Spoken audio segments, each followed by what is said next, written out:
तो हेलो मेरे प्यारे दोस्तों, मैं आप लोग के लिए यहाँ से कक्षा 8 के लिए विषय यहाँ से संस्कृत का पेपर, वो भी वार्षिक परीक्षा 2025-26 के लिए लेके आ चुका हूँ। तो अगर आप लोग हमारे चैनल पर पहली बार आए हैं तो चैनल को सब्सक्राइब कर लीजिएगा और वीडियो को भी लाइक कर लीजिएगा। मेरे चैनल पर जितने लोग आते हैं 99% लोग तो मेरे चैनल को सब्सक्राइब ही नहीं करते। तो प्लीज़ आप लोग यार सब्सक्राइब करिए, क्योंकि मैं आप लोग के लिए इतना मेहनत से वीडियोस बनाता हूँ। तो चलिए हम लोग यहाँ से पेपर को हल करना स्टार्ट करते हैं। तो यहाँ पर हम लोग को सबसे पहले सामान्य निर्देश दिए गए हैं। तो सामान्य निर्देश में हम लोग को यहाँ पर इन सभी निर्देशों को यहाँ से ठीक प्रकार से पढ़ लेना होगा।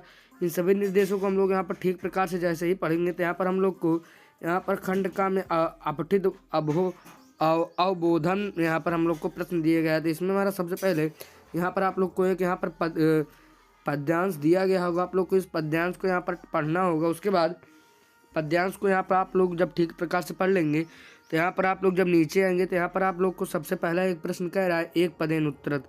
तो यानी यहाँ पर आप लोग को एक प्रश्न दिया गया है, जैसे मान लीजिए संस्कृतम भारतस्य कीदृशा भाषा अस्ति। तो यहाँ पर इसका उत्तर आप लोग को ऊपर वाले यहाँ पर पैराग्राफ में मिल जाएगा। तो इसका हमारे पहले वाले का उत्तर यहाँ पर हमारा गौरवमयी सही उत्तर हो जाएगा। तो इसी प्रकार से यहाँ से आप लोग को प्रश्न का उत्तर देना होगा। उसके बाद प्रश्न संख्या 2 में आएंगे तो कह रहा है पूर्ण वाक्य अनुत्तरत।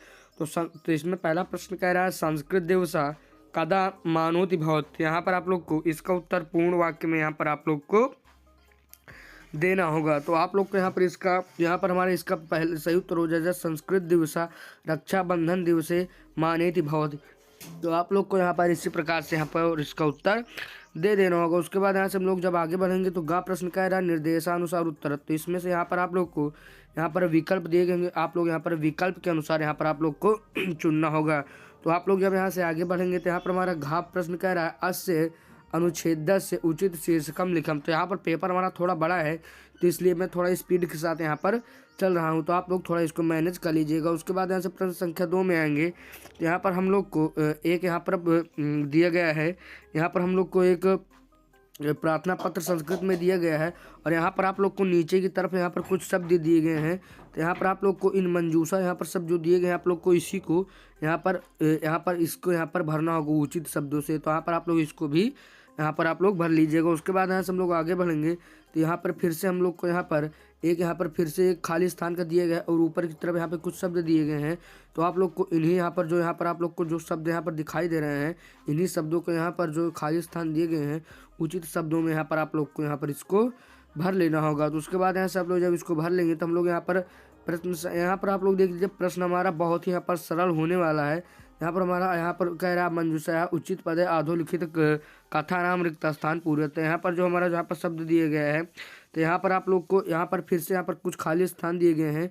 इस खाली स्थान को आप लोग को आराम से भर सकते हैं। तो यहाँ पर आप लोग जब इसको नीचे आएंगे करते हुए तो यहाँ पर आप लोग को ये देखिए यहाँ पर हमारा पैराग्राफ यहाँ पर दिए गए और यहाँ पर आप लोग को कुछ शब्द यहाँ पर दिए गए होंगे। तो ये अगर आप लोग को ऊपर वाला नहीं करना है तो आप लोग यहाँ पर इस नीचे वाले को यहाँ पर कर सकते हैं। तो इसमें भी हमारा यहाँ पर आप लोग देख लीजिए यहाँ पर इसमें भी हमारा कुछ खाली स्थान दिए गए हैं और यहाँ पर भी हम लोग को कुछ उचित शब्द यहाँ पर दिए गए हैं। तो आप लोग यहाँ पर इससे यहाँ पर आप लोग ध्यान से यहाँ पर देख के कर सकते हैं। उसके बाद यहाँ से जब हम लोग यहाँ से आगे बढ़ेंगे तो प्रश्न संख्या क्या कह रहा है अनुप्रयुक्त व्याकरणम। तो यहाँ पर आप लोग को व्याकरण का यहाँ पर प्रश्न दिया गया है। यहाँ पर जैसे हम लोग को पहला यहाँ पर पाँचों में पहला कह रहा है वारी डॉट डॉट वारिणी। तो यहाँ पर आप लोग को दो यहाँ पर दिए गए हैं, यहाँ पर लिखा हुआ है पहला हमारा ब्रैकेट में वारिणी और या वारिणा। तो आप लोग को जो यहाँ पर सही हो यहाँ पर आप लोग को भर लेना होगा। तो यहाँ पर प्रश्न संख्या 5 में भी उसी प्रकार से है। उसके बाद प्रश्न संख्या 6 में आएंगे तो प्रश्न संख्या 6 में भी हमारा उसी प्रकार से है।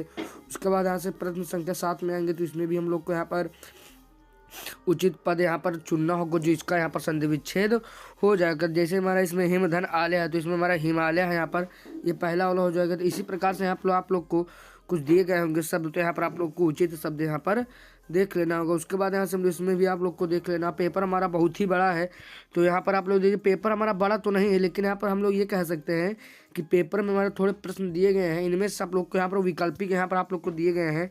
तो आप लोग यहाँ पर इसको अच्छी प्रकार से कर सकते हो। उसके बाद यहाँ से हम लोग प्रश्न संख्या 8 में आएंगे तो यहाँ पर भी आप लोग को खाली स्थान यहाँ पर ब्रैकेट में यहाँ पर आप लोग को शब्द दिए गए हैं। तो इसमें से आप लोग को यहाँ पर देख लेना होगा। उसके बाद यहाँ से प्रश्न संख्या 9 में आएंगे तो यहाँ पर प्रश्न संख्या 9 कह रहा है आधुनिक शब्दानाम उपसर्गान यहाँ पर हमारा कह रहा है उपसर्गान चयनम कृत्वा। तो यहाँ पर आप लोग इसमें भी हम लोग को यहाँ पर उपसर्ग यहाँ पर चुनना होगा। तो इसमें हमारा अप हो जाएगा, इसमें हमारा यहाँ पर हमारा अन्न हो जाएगा। तो उसके बाद यहाँ से हमारा प्राइस में आप लोग इसको देख लीजिएगा। उसके बाद यहाँ से प्रश्न संख्या 10 में आएंगे तो हम लोग को इसमें भी यहाँ पर उसी प्रकार से चुनना होगा। तो आप लोग यहाँ पर देख लीजिएगा। उसके बाद प्रश्न संख्या 11 में आएंगे तो हम लोग को यहाँ पर इसका यहाँ पर संस्कृत में यहाँ पर लिखना होगा। जैसे 55 का क्या संस्कृत होता है, 70 का क्या होता है, 80 का क्या होता है, 62 का क्या होता है। तो आप लोग यहाँ पर इसको देख लीजिएगा। उसके बाद यहाँ से यहाँ पर आएंगे तो हम लोग को यहाँ पर फिर से गद्यांश दिया गया है। इस गद्यांश को हम लोग जब पढ़ लेंगे तो गद्यांश को पढ़ने के बाद हम लोग जब यहाँ पर आगे आएंगे तो यहाँ पर हम लोग को फिर से एक पद में यहाँ पर उत्तर देना होगा। उसके बाद यहाँ से पूर्ण वाक्य में फिर इसका उत्तर देना होगा। उसके बाद यहाँ से निर्देश के अनुसार इसको उत्तर देना होगा। उसके बाद यहाँ से प्रश्न संख्या जब 3 पर आएंगे तो प्रश्न संख्या 30 में हम लोग को कह रहा है गुणा गुणगेश गुणा भवन्ति तेन प्राप्य भवन्ति दोषा।